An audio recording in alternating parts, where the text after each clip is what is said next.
Shalom à tous mes chers amis, paracha de la semaine, paracha de Noach, l'arche de Noé. Dans un verset qui nous suscite notre réflexion, Tzohar ta'aseh la teva. C'est le chapitre 6 de Bereshit, le verset Tetzain 16. Tzohar ta'aseh la teva ve'el amma techalena milemala upetach petach hateva betzida tasim. Il s'agit d'une description. Il faut un tzohar.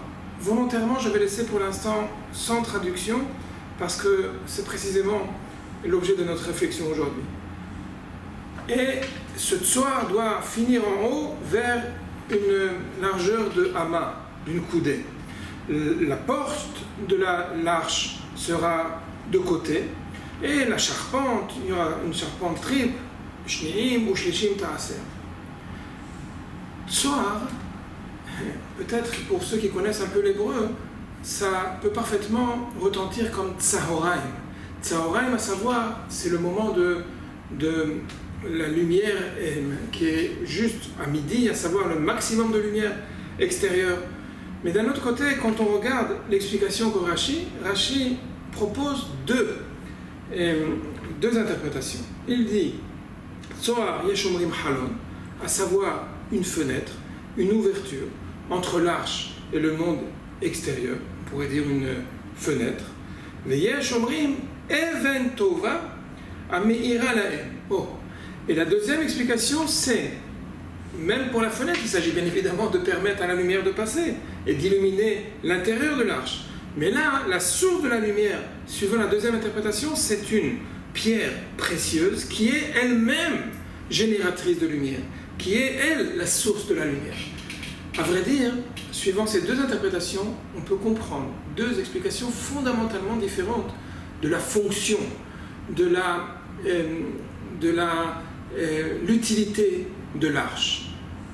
Dans un premier sens, bien évidemment, il s'agit de sauver le monde. Quand Dieu demande, Noé est injuste, c'est comme ça que la paracha commence. Noé est injuste, Dieu prend grâce. Il décide de sauver Noé, sa famille et l'ensemble de l'humanité.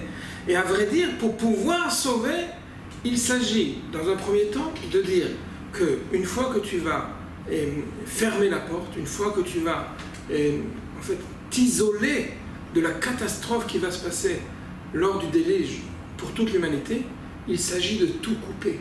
Quand on prend l'explication de dire que la source de la lumière n'est même pas extérieure, la source de la lumière qui va illuminer l'arche, c'est à l'intérieur, c'est une pierre particulière, ça veut dire dans ces cas-là qu'il ne s'agit même pas du calme, que tout est entièrement, que la seule fonction que vient donner l'arche, c'est d'abord et avant tout s'isoler, entièrement isolé du monde extérieur. Alors que Chalon, même s'il est tout petit, la lucane qui reste, il reste malgré tout et donne à comprendre à Noé qu'en effet, il s'agit de se sauver, bien évidemment. Mais malgré tout, même dans un cas comme ça, on ne peut pas en aucun cas complètement couper tout lien avec l'extérieur. Cette lucarne est à la fois capable d'introduire la lumière de l'extérieur, mais elle donne également la possibilité de donner un regard à ce qui se passe autour de nous. Cette leçon est une leçon qui peut nous correspondre également pour la vie de tous les jours. On a un rôle en tant que parent, en tant que dirigeant, en tant qu'homme tout simplement, de trouver la juste mesure entre la protection qu'on doit avoir des influences néfastes de l'extérieur, et ça, c'est en cela qu'on doit être particulièrement vigilant, mais d'un autre côté, il n'est pas question de se conduire de façon égoïste et de ne se sauver que soi-même et de couper complètement tout lien avec l'extérieur. D'abord, c'est pas possible, mais deuxièmement, c'est précisément ça la deuxième interprétation. Ça veut dire qu'il y a malgré tout une vocation altruiste de trouver le izoun, de trouver la mesure exacte entre la protection de nous-mêmes, de nos enfants, de notre entourage, de l'ensemble du monde, vers les influences, depuis les influences néfastes, mais d'un autre côté, nous avons un devoir d'influencer nous aussi et de donner de notre lumière également à l'extérieur, de pouvoir en faire profiter pas seulement pour nous-mêmes, pas seulement pour notre cercle proche, mais pour l'humanité tout entière. Shabbat Shalom.